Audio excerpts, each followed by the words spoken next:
I'd put it to you that, and I've talked to a number of pilots who suggest that the regulatory regime that your organisation has created has left pilots in a position where they concentrate more on the regulations than they do on the flying. So, you know, you can suggest, you know, we get representations made to us from a range of different people that, you know, and we try to be balanced about what we hear. Well, Senator, I don't look on the face of it. On the face of it, I can't completely refute that. I've got challenges in our regulatory regime. It's been being rewritten for nearly 20 years. I've been in the job a year and a half. We're trying to work our way through it. We've got pretty big targets. We've got a lot of work going on. I admit the regulatory regime's not perfect, but I will say one thing: these guys understand the regs better than I do. They know what the rules are.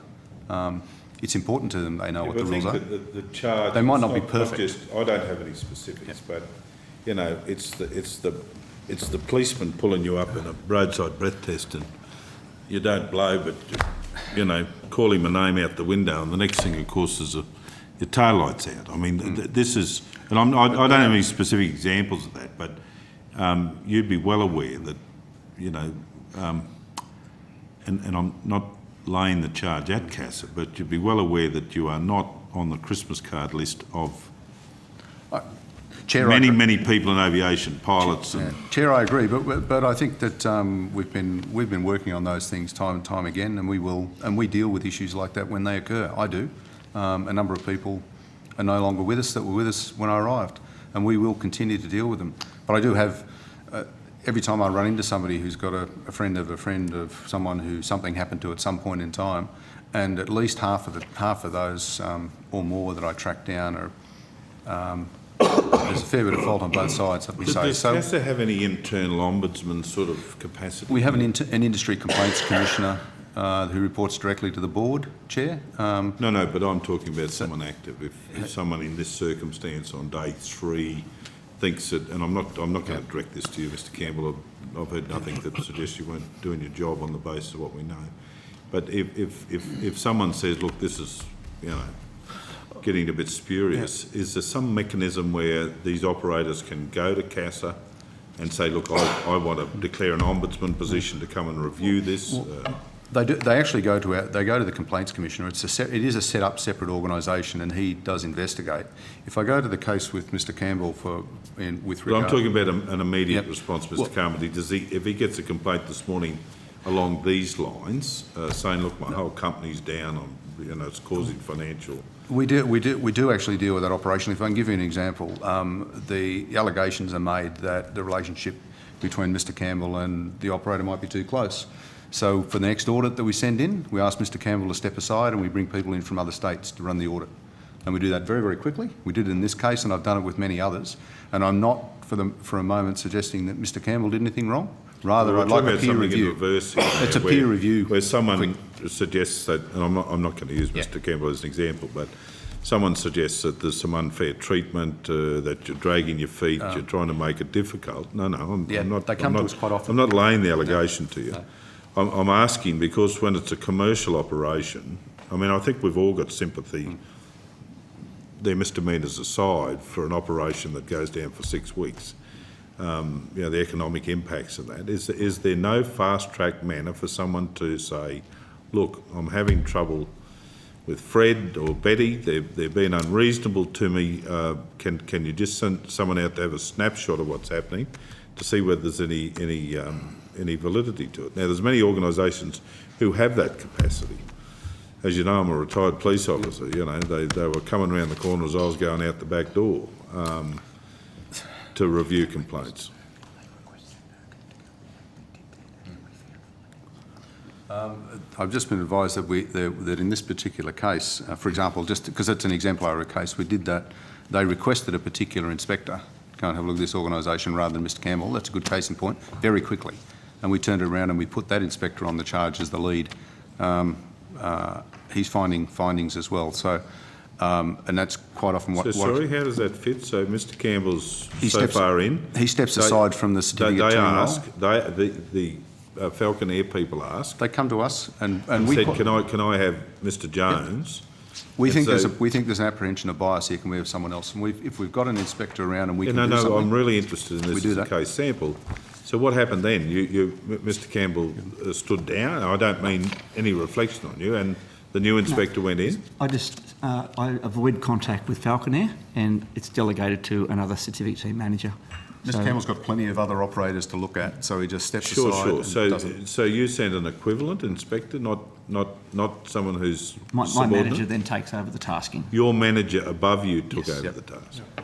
And Senator, I don't mean to be picky here, but it was from the 8th of, or was it from the 7th or 8th of December until the 21st?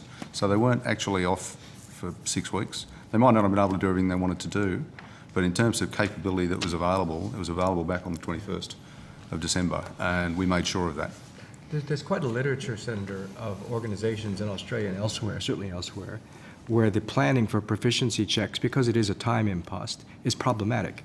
And it requires some good business anticipation, recognizing that the ability of pilots to operate will be compromised if they don't meet those checks.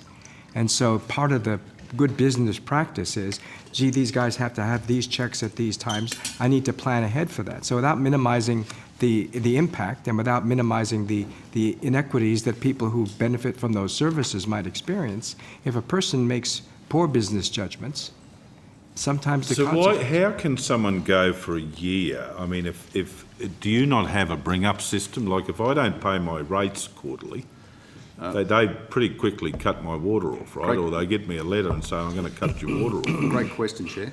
This organisation got its air operator certificate in August 2015. So they went through a very rigorous entry control program just more than 2 years ago. Now, we've got 800 operators on our books. You know, you have an expectation that when you develop an operations manual with a team and you bring them through rigorous entry control, that some of the stuff is going to stick. So we're 2 years out and they've already deteriorated to a really significant extent, and that's surprising.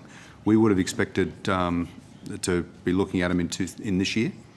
But No, but I'm sorry, my that's question's much more granular than that. But when operator number 5, pilot number 5, who, as at the 9th of the 11th, was 9 days out, right? But he was more than 9 days out because, well, he's 9 days out. Would he expect a letter in the mail or for you the next day to say you're obligation 9? is a company It's a obligation. company, it's not our We wouldn't know if these in or out unless we had a look at the records. I get it that the company needs to keep a register to bring up that number 2 is supposed to do all of this, a chief pilot. Chair, they have a regime under the Civil Aviation Regulations that requires them to establish and operate a check and training regime. We might go and audit that regime as we go and audit lots of other things, their maintenance and a range of other things. But they set it up. They put it in their ops manual. They said, this is what we're going to do. This is how we're going to do it. This is how we're going to manage it. This is what we're going to do. Come back and check on us. Well, Essentially, if we done an instant audit on every pilot in the country, do you know, you got a sense of how many pilots there are? pilots are around 30,000, I think. 30,000, give or take. So let's just say tomorrow morning at 10 o'clock, without notice, we line them all up and we take the fine tooth comb. Do you have a sense of how many may have fallen into these categories in one form or another? I want a genuine answer because I didn't get the impression that this was a cowboy outfit, and you haven't even made that. I have not. No. I think that if I may, so the larger operators, the big regular public transport operators, have their own regimes, and it's a very sophisticated regime. I wouldn't expect them to be lining up in the 30,000 because they have the airlines as a whole have got pretty robust mechanisms. Yeah. For private pilots and things, it doesn't matter because they're qualified. You're qualified.